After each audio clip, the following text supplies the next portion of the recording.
Bienvenue à bord du vaisseau Hypersensas. Bonjour et bienvenue dans Le Défaussé, votre émission hebdomadaire sur les jeux de société. Moi c'est Alex et je suis accompagné comme d'habitude de Zéphiriel. Hey. Hey. Et aujourd'hui j'ai envie de vous parler des architectes d'Amitis.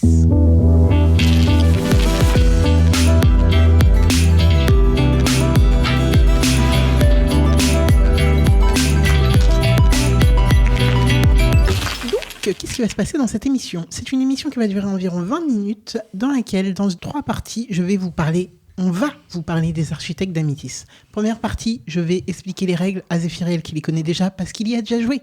Je me souviens pas. Oh, waouh. Bon, je vais rappeler. En fait, la boîte me dit un truc. Je suis en mode, j'ai déjà joué à ce jeu, mais j'ai un doute. C'est pas grave, on va lui rafraîchir la mémoire. Ensuite, nous allons... Du coup, il aura peut-être des questions pour moi, j'adore. Ensuite, nous allons y jouer. Et donc, Zéphiriel va découvrir le jeu. Ou le redécouvrir. Et nous allons revenir pour débriefer quasi à chaud, presque à chaud, sur les architectes d'Amitis. Est-ce que tu es prêt ? Très chaud. Très chaud. Ouais. Let's go. Eh bien, les architectes d'Amitis, c'est un jeu de Jérémy Ducret et Romaric Galloni, qu'on a déjà clairement eu dans l'émission en termes de jeu, représenté par leur jeu. Et illustré par Agnès Ripoche. Et c'est trop marrant parce que l'illustration, moi, me fait grave penser à deux choses qui n'ont rien à voir. Et Faraway, du coup, un jeu qu'on a surkiffé, qu'on connaît bien, qui est chez, je ne sais plus quel... Catch-up, voilà, donc pas du tout la boîte de jeu. Et un jeu vidéo. Ah ouais ? Ouais, un jeu vidéo, je me rappelle plus du nom, mais en gros, c'est un jeu où tu dois découvrir les langages, en gros. Sur Switch c'est un vieux jeu. Non, il est sorti il n'y a pas longtemps. Sea of oui, c'est ça. Ouais, t'as ça presque. Je suis à peu près sûr que c'est pas bon nom, mais on est d'accord et on comprend de quoi on parle. Chant of Sea, un truc comme ça. Non, mais c'est pas ça du tout. Mais franchement, je sais que tu sais qu'on sait. J'ai un collègue qui m'en a parlé il y a genre 2 semaines. Ouais, c'est ça. C'est ça. Et le design me fait ultra penser à ça. Ouais, avec les petits... Ouais. Vraiment, ça me fait grave penser à ça. Mais donc, assez parlé des autres jeux, à quoi qu'est-ce qu'on nous allons faire dans les architectes d'Amitis ? Eh bien, dans les architectes d'Amitis, nous incarnons des architectes, surprise, incroyable, mandatés par le roi de Babylone pour faire la meilleure cité à sa reine. Et comme on ne se refuse rien et on ne recule devant aucune dépense, il a mandaté plusieurs architectes pour faire donc plusieurs cités, n'est-ce pas ? Il prendra la meilleure à la fin. Écoute, concrètement, comment ça se symbolise pour nous en tant que joueuses ? Eh bien, nous avons chacun un plateau individuel avec des dispositions de tuiles. Donc, on a 3 par 3. Donc, ça nous fait une petite cité sympa de 9 tuiles qu'on peut composer. Rien ne nous oblige à mettre dessus. Au milieu, nous aurons du coup les tuiles qui représentent les bâtiments que nous pouvons poser chez nous. D'accord. Pareil, nous avons donc des dispositions sur ce tableau de 3 par 3. Donc, pareil, 9 emplacements de tuiles, 9 piles de 5 tuiles. D'accord, ok. 9 emplacements dans lesquels il y aura 5 tuiles au départ. D'accord. Sachant qu'une des conditions, la condition de fin de partie, c'est que 2 piles soient vides. D'accord. Okay. Donc on va aller piocher en tant que joueuse dedans. Nous allons prendre à chaque fois que c'est notre tour, nous allons prendre une tuile, placer notre petit architecte dessus, sachant que nous avons 4 architectes à pouvoir placer. Donc nous allons à tour de rôle en poser un, tu en poses un, j'en pose un, j'en pose un, etc. Nous allons poser notre architecte et prendre la tuile qui est directement la première. Voilà. Okay. Nous allons la poser chez nous. Et là, nous allons scorer par rapport au type de bâtiment que nous allons poser. Il y a 6 types de bâtiments, dont au hasard comme ça, les murailles, les palais et les marchés. Voilà, au hasard comme ça, puisque je ne les ai pas sous les yeux. Et quand tu les poses, ils vont pouvoir te permettre de scorer de différentes manières selon les autres tuiles qui sont présentes dans ta cité ou ce qui se passe sur le plateau central. Donc tu scores à chaque fois que tu poses. Exactement, comme un tableau. Comme AI par exemple, AI ou Château Combo par exemple. Oui, dès que tu poses, tu scores. D'accord. Ce qui va se passer, c'est que quand on va poser nos architectes à notre couleur, sur notre zone donc de 3 par 3, il va essayer de falloir aussi faire un morpion. Un morpion à notre couleur. Si nous arrivons à faire... Ça me fume parce que tu as l'air tellement étonné quand je te dis les trucs. Le morpion est sorti nulle part. Du coup, nous allons essayer de faire un morpion qui font donc une ligne, une diagonale ou une colonne de notre couleur. Quand on arrive à faire ça, on va gagner une faveur du roi. Okay. Une faveur du roi qui va nous permettre de scorer à la fin. Contrairement à notre cité qui score Au fur et à mesure. D'ailleurs, on peut écraser des bâtiments. Je ne l'ai pas dit, mais on peut. On va devoir si écraser. tu empiles, tu es obligé. Exactement, chez nous aussi. Donc, contrairement à ce qui se passe sur notre plateau centre, à nous qui est individuel, où on score immédiatement, et bien sur le plateau du milieu, quand on gagne une faveur, eh bien, on va pouvoir gagner tout simplement des opportunités de scorer à la fin. Okay. Je crois que j'ai à peu près tout dit. Pour scorer au fur et à mesure, on a une sympathique piste de score, voilà. Et le jeu se termine, comme j'ai dit, quand deux au moins. Non, c'est pas au moins, c'est quand 2 piles sont finies. On termine le tour et let's go. Ok. Je crois que j'ai à peu près tout dit, mais on va s'en rendre compte très vite en jouant. Et du coup, est-ce que tu as des questions, Zéphiriel ? J'ai pas de questions, ça a l'air assez clair. Je n'ai absolument aucun souvenir de ce jeu. Ah ouais ? Parce qu'en fait, il me semblait que tu y avais joué. Alors du coup, peut-être que tu n'y as pas joué, mais il était à une des soirées... Une des soirées qu'on fait souvent là avec les soifs, etc. Ouais, enfin d'accord. souvent, on en a fait 2 quoi. Et il était présenté. Ah non, je l'ai pas eu le temps et de il le me faire. semble que quand je suis arrivée, tu étais à cette table. Mais il me semblait. Mais du coup, c'est pour ça que j'étais persuadée que tu l'avais fait. Je suis d'autant plus heureuse de te le présenter aujourd'hui. Avec plaisir. Let's Vraiment. go. Si tu arrives à faire une ligne, tu les récupères à la suite de ta ligne. Si t'en mets 4. Palais, donc je fais 1 point par projet réalisé par n'importe quel joueur ou récupéré. Donc ça, j'ai réalisé, je fais 1 point. Alors, je vais mettre ça là. C'est un truc dont je marque 4 points. Vas-y, on veut scorer là. Écoute, on va aller là. Et nous voilà de retour dans le défaussé après 20 minutes des architectes d'Amitis sur un jeu, du coup, je refais la fiche wiki, comme ça c'est fait, de Jérémy Ducret et Romaric Calonnier, illustré par Agnès Ripoche, pour 2 joueuses 10 ans et plus pour environ 30 minutes. Donc on a été un peu plus rapide, mais ça arrive souvent sur les jeux de joueuses. Oui, c'est vrai. Zéphiriel, qu'as-tu pensé de cette découverte du coup ? Alors, découverte complète, j'avais jamais joué au jeu, clairement, aucun doute là-dessus. Ou alors, j'étais prêt à de mémoire. Fort. Je savais pas à quoi m'attendre. En fait, tu m'as expliqué le jeu, je voyais à peu près comment ça allait se jouer, mais je voyais pas la mécanique pure, dans le sens, je me sentais pas projeté dans OK, comment ça va vraiment se faire. Et les sensations de jeu étaient assez agréables parce que très très très fluide. Il y a beaucoup de choses à visualiser en même temps, le morpion au milieu quand tu prends tes pièces, quand tu places des architectes pour prendre tes tuiles, le différent scoring que tu accèdes assez vite en fait, qui te viennent vite en tête en disant ok, ça c'est le plus intéressant que ça, je vais essayer de me focaliser là-dessus, donc tu vois vite les opportunités. C'est agréable parce que tu poses tes architectes et tu sais ce dont tu te réserves le droit après, ce qui est plutôt agréable je trouve. Même si c'est une découverte parce que tu sais pas ce qu'il y a en dessous. Et il y a une fluidité de jeu. T'attends pas longtemps, ça va assez vite et ça je trouve ça assez cool parce que t'es vite excité. Enfin, j'étais un peu vite excité et j'avais envie de jouer un autre coup. Et du coup c'est vite fait en fait, tu vois, parce que tu réduis la partie de l'autre petit à petit en fait. Il y a de moins en moins de choix, donc ça va assez vite.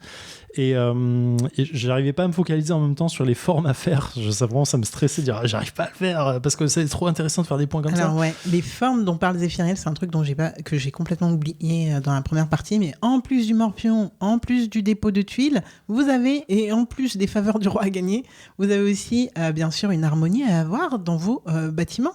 Et donc vous gagnez des points par rapport à des couleurs de bâtiments s'ils sont positionnés comme certaines tuiles objectifs, cartes objectifs vous le demandent. Ouais, voilà. Et ça fait du point. Là, tu fais 40 points quasi là-dessus à la fin, ce qui te fait gagner d'1 point.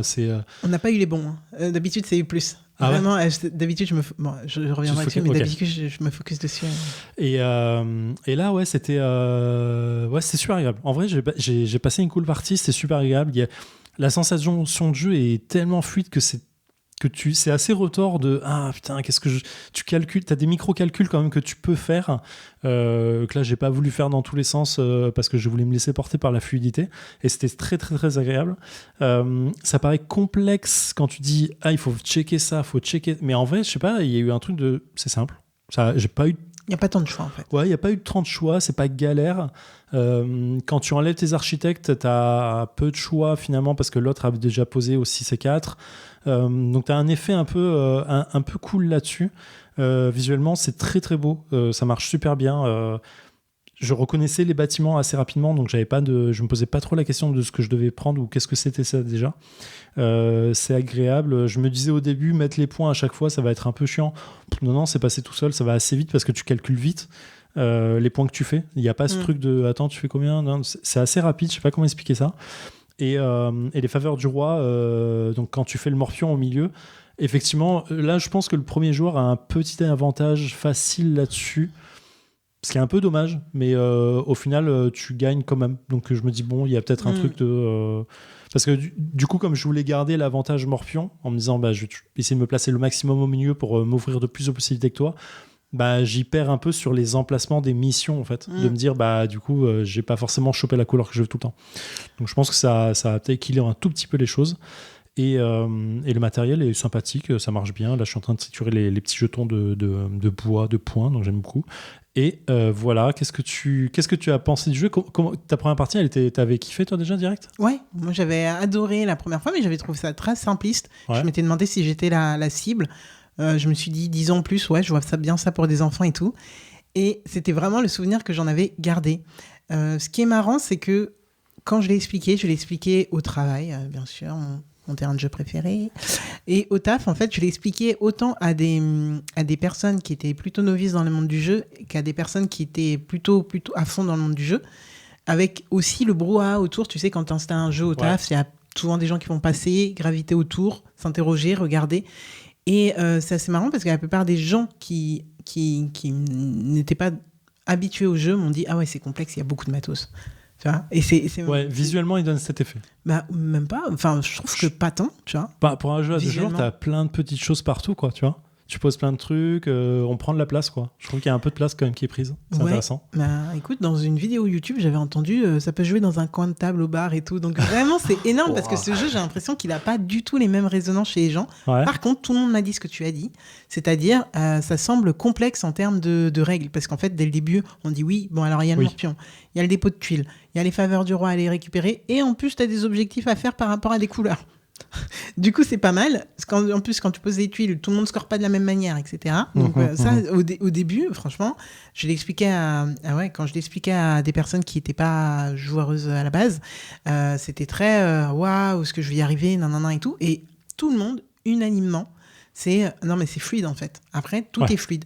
Tu te poses pas trop les questions. Tu reviens, oui, est-ce que tu reviens au scoring? Oui, même moi, là, je suis revenu au scoring parce que j'ai voulu un peu faire ma chippie et pas jouer avec la phase A du scoring et aller sur la phase B que je connais pas parce que c'est la première fois que je joue avec. Et en fait, elle est plus tactique, la phase B. Elle est énorme. Il y a des trucs de ouf à faire. Les jardins, mais c'est le truc le plus ouf que j'ai à faire. Et j'aurais dû me concentrer rien que sur ça. Faire une pile de ouf et scorer. Plus tu montes, plus ça score à chaque fois de plus, quoi. Ça aurait été ouf. Et je l'ai vu qu'à la fin où il n'y avait plus du coup de jardin visible, donc très dommage. Mais tu te dis, en fait, le scoring que tu peux faire, toi, tu as fait des 10 points et tout. En fait, tu as l'impression qu'il y a moins. Que c'est moins facile de scorer, mais quand ça score plus fort. Ça score plus fort. Ouais, moi, les tours dans les coins, je me suis dit, ok, tu les gardes. Je vais les poser et à chaque fois, j'en poserai une, ça sera plus 10, plus 10, plus 10. Mais en fait, t'en as peut-être plus ou pas le temps, en fait. C'est un peu frustrant. T'as pas le temps, il faut aller la récupérer. Et c'est ça aussi, tu disais, par rapport au milieu que tu essayes de te réserver pour te donner un avantage sur le Tetris. Morpion. Sur le morpion. Pourquoi pas? Je ne sais pas d'où est sorti le Tetris là. Mais en tout cas, en fait, le jeu aussi parie sur le fait qu'à un moment, soit tu voudras faire un objectif, soit tu auras besoin de scorer. Et donc, tu vas pas forcément aller... le jeu parie sur ça. Et moi, je me rappelle que toutes les fois... Alors, j'ai perdu contre les novices, ce qui est marrant. Et j'ai gagné contre les gens qui étaient plus habitués, ce qui n'a aucun sens. Mais j'ai souvent perdu en laissant le Tetris, le morpion... Le morpion gagné. Ah ouais. Parce qu'en fait, à un moment, tu as envie d'aller récupérer autre chose. Tu dis, bon, fuck le morpion. Et en fait, fallait pas. Faut jamais laisser le morpion s'installer. Toi, ce que tu faisais, c'était un truc que ma sœur, elle faisait tout le temps quand on jouait au morpion et qui me saoulait, que je comprenais pas. Mais en fait, tu prends le truc qui, dans tous les cas, tu arrives à avoir ta ligne. Oui, tu vas sur un coin et sur le milieu et tu trouves vachement d'options. Et après, tu arrives à Et t'as fait et là j'ai eu une petite madeleine là, pas très agréable, mais une petite madeleine de quand ma sœur me mettait des roustes au morpion hein, et tout. Quand tu l'as fait, en plus, je voyais pas comment te reprendre le milieu. Mais en fait, si, j'aurais pu te le reprendre le milieu et j'ai été très bête et c'est une règle que j'ai dite mais que j'ai oublié d'appliquer. C'est en fait que dès que tu fais une ligne, tu es censé les reprendre. Tu n'es pas censé aller jusqu'au 4e. Ah oui, d'accord, ok. Tu les Et ça, reprends j'avais tout de oublié. suite. Ouais, D'accord, ouais. tu ne laisses pas les 4 en place. Non. Ah oui, du coup, ça ouvre la Ouais. possibilité toujours à l'autre. Ah oui, d'accord. Donc du coup, Non, pas tout de suite. Tu les prends pas tout de suite, mais déjà, c'est quand tu te réinstalles, tu as plus d'emplacements disponibles, vu que tu rejoues direct après. En fait, j'ai posé mes 4. Toi, tu joues. Moi, je récupère mes 4 et je repose. 3. T'en récupères que 3. Ah oui, d'accord, ok. Ouais, ça fait une légère différence. Je dis pas que ça Oui, change oui, tout, ça change un mais ça tout peut petit peu changer la des donne. choses. Ouais. D'accord, ok. Donc voilà, c'est un jeu que je trouve, franchement, que je peux expliquer à tout le monde. Je pense que c'est le prochain jeu favori avec ma maman pour y jouer. Ah, trop bien. Bah ouais, parce que c'est vrai que j'avais pas trop renouvelé le stock de jeux à jouer avec elle. J'étais partie sur d'autres choses ces derniers temps. Et ouais, non, ça c'est le jeu que je vais essayer de lui faire jouer le plus vite possible. Et je pense que ça va être un bingo. Et j'adore aussi cette deuxième phase. Franchement, du coup, je pense qu'il y a moyen de panacher première phase, deuxième phase. Je pense que même quand tu expliques directement aux gens avec la deuxième phase, bon, bah, c'est des pouvoirs assimilés dans tous les cas. Donc, Oui, let's go. Il n'y a pas de gros trucs.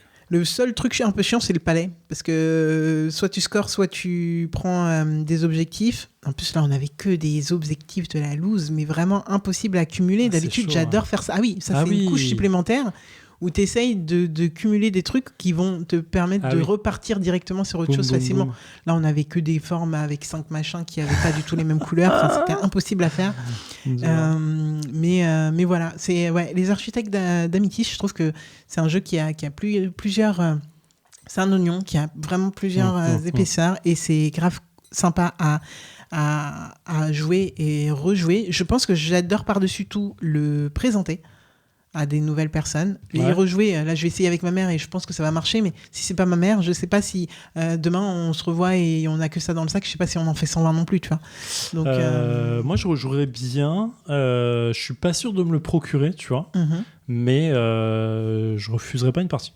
Oui, mais tu vois, pas enchaîner. Mais pas enchaîner, voilà, non, j'enchaînais pas que trop 5 ans, clairement. Donc je pense que et donc dans mes collègues qui gravitaient autour, il y avait aussi des gens qui venaient « Ah, mais 10 plus pour ma nièce, tu penses que ça passe ?» Ah, c'est marrant. Donc franchement, je pense que les enfants, ils n'auront pas toutes les couches forcément, mais ça va leur apprendre à voir justement en 3D, quoi. Ça va avoir plusieurs dimensions dans le jeu et ça peut être vraiment, vraiment coolos, je pense.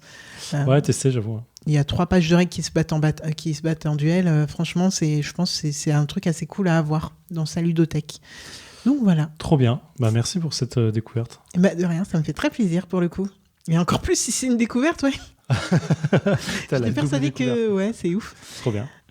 Et donc nous aujourd'hui, je vous ai parlé des architectes d'Amitis et vous avez eu le droit à notre débrief avec Zéphiriel. À chaud. J'ai pas dit que c'était la boîte de jeu. M'a dit décidément cette fiche wiki. Écoutez, je vais la faire une dernière fois, mais bien cette fois. Donc c'est un jeu de Jérémy Ducret, de Romaric Gallonnier, illustré par Agnès Ripoche pour 2 joueuses, j'allais dire et plus, mais absolument pas. 10 ans et plus, 30 minutes environ, édité par la boîte de jeu. Boum.